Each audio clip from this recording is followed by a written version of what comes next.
This is WYMT Mountain News Weekend Edition. Good morning, I'm Taylor Upchurch. Today is Saturday, June 15th. We don't usually think about the numbers on our mailbox until a package is delivered to the wrong house. But what happens when first responders show up at the wrong house? WYMT's Buddy Forbes spoke to Pike County Fire Department chiefs who say the county's displayed 911 addresses need some attention. It has been said that there is safety in numbers, but sometimes a number is your safety. If you can't see it, we can't see it. Pike County first responders are battling against the clock. Time is of the essence. And the community's neglect of properly displaying 911 addresses. The ambulance services are having a really hard time locating addresses. Robert Kendrick, Greasy Creek Volunteer Fire Department chief, says many times they're hard to see. Which costs us a lot of time in the long run. If it's a life-threatening situation, we need to get there right now. We can't find the address. It cost us 5 minutes looking for it. Kendrick says emergency personnel often travel this road in a direction that is different from that of the U.S. Postal Service, which means from their perspective, these numbers are on the wrong side. He says the problem is not isolated to Greasy Creek. All the fire departments in this county have this same issue. Randy Courtney, chief of the Island Creek Fire Department, runs into similar problems. Fire department can probably find you because if it's a really bad fire or something other, we're going to see the flames. But an EMS call or something like that for the ambulance people, you know, there's nothing visible to show and they're going to drive by. He said it is not only a safety issue, but a county law. There is actually an ordinance that says that you are to have it posted in 4-inch letters by the roadway and all this stuff, and you can be fined for it. They said reflective letters are best and suggest marking both sides of your home mailbox to make them as visible as possible. I recommend anything like that that would help us find you faster. First responders say this type of maintenance is crucial to keep communities safe. In Pike County, Buddy Forbes, WYMT Mountain News. Well, that's certainly good to know. First responders even suggested LED numbers to make sure your address can be seen in the dark.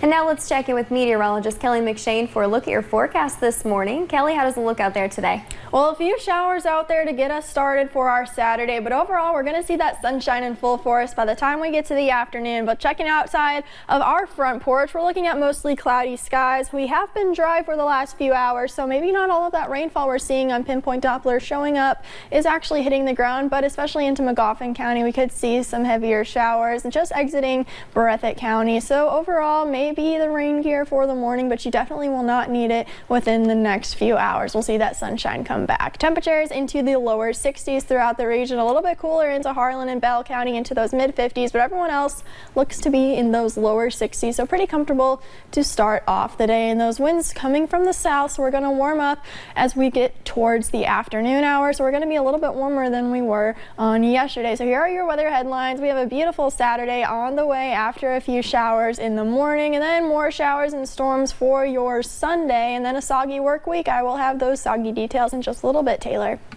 All right, thank you, Kelly. The Laurel County Sheriff's Office says a death investigation is underway after deputies found a burned body on a driveway. Deputies say they received a call from Yorkshire Estates Road that a body was on fire. Authorities responded to the scene and found a burned body. The body was taken to Frankfort for an autopsy. The person's name is not being released at this time. And also in Laurel County, a woman claims her boyfriend held her against her will and beat her.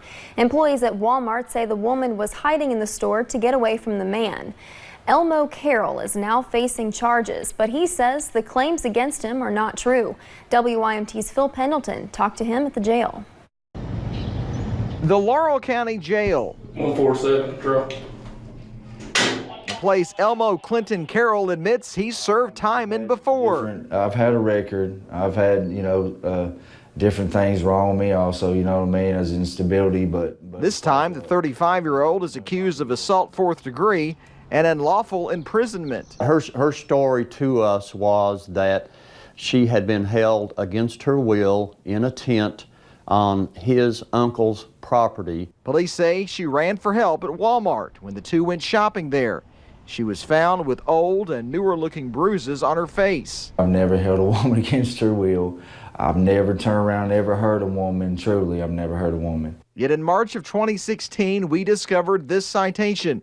Elmo C. Carroll was charged with multiple offenses from a fight with his girlfriend and her father.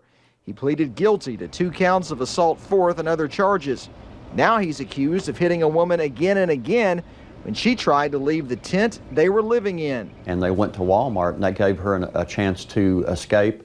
And when she got into the store, she had the wits about her to get store personnel to assist her, and they did. You know, I'm hoping to get a fair trial or anything on this because I didn't do it. In Laurel County, Phil Pendleton, WYMT Mountain News. Police say the victim's injuries were not serious enough to require medical treatment. And we now have new developments into the investigation at a Letcher County business. Someone smashed the front door of Summit City. Here's a look at the damage. We learned police arrested 19-year-old Ethan Lewis. Police say Ethan Lewis broke in, smashing the door with a cinder block and crawling through the bottom. After crawling through the door, he allegedly stole liquor and then a good chunk of cash.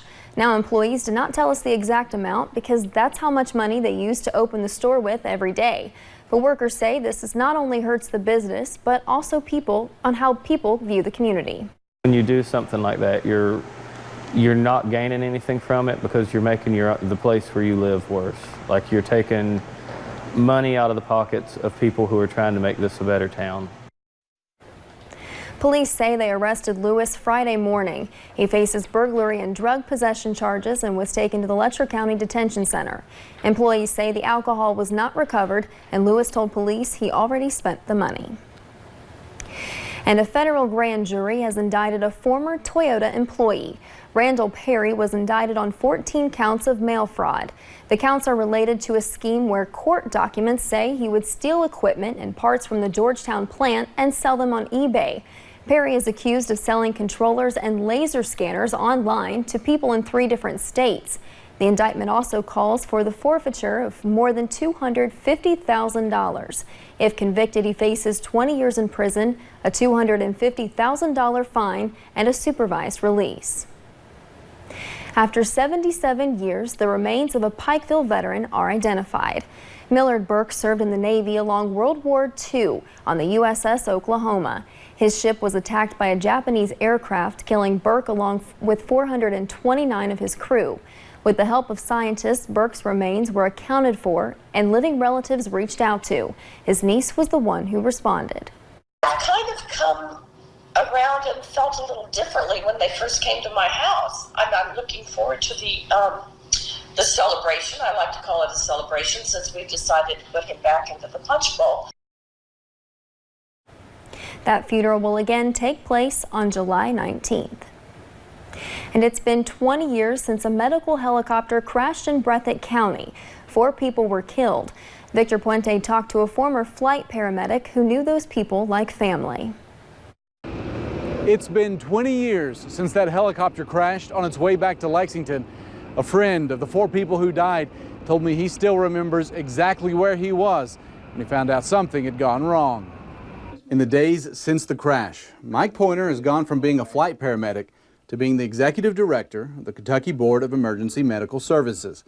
He saw that crew leave out that morning, unaware they wouldn't make it back. It was right at dark, and it was a day very much like today.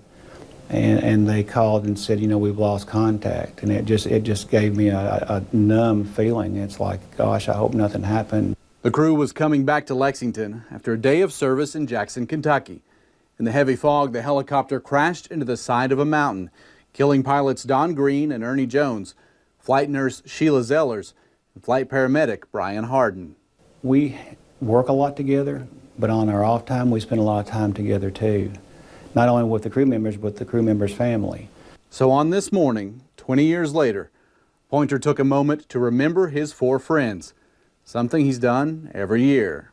As time went on, it slowly faded a little bit, but still, I've had contacts this morning from crew members. To remember the people they were and the important work they were doing. They're heroes in my book. They were on a mission, even though they didn't have a patient. what they did. You know, you put your life on the line every day. Pointer tells me the number of medical helicopters has continued to rise here in Kentucky. Currently, there are 72 licensed to operate in the state. In Lexington, Victor Puente, WYMT Mountain News. There are also 5 airplanes in Kentucky serving as emergency medical vehicles. Coming up on Mountain News this morning, taking care of your mind, body, and spirit. We have a look at a new business here in Hazard coming up. And later, we'll check in with Jason Lindsay to see what he's working on for us in this morning's Hooked on Science segment. After morning rain, today is looking like it's going to be another beautiful one. But what about Father's Day? I'll have that forecast coming up next.